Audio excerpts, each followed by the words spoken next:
The motor industry codes of practice really are there's 4 of them, and they're there to cover consumer and business disputes. The one that's specifically relevant for the Fix Auto UK is the Service and Repair Code. It ensures that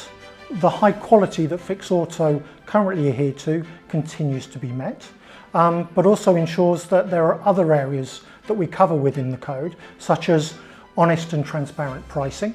the way that the Fix Auto UK network advertise, and also how they train their staff, and that they've got high quality staff really that have the best interest of the consumers at heart.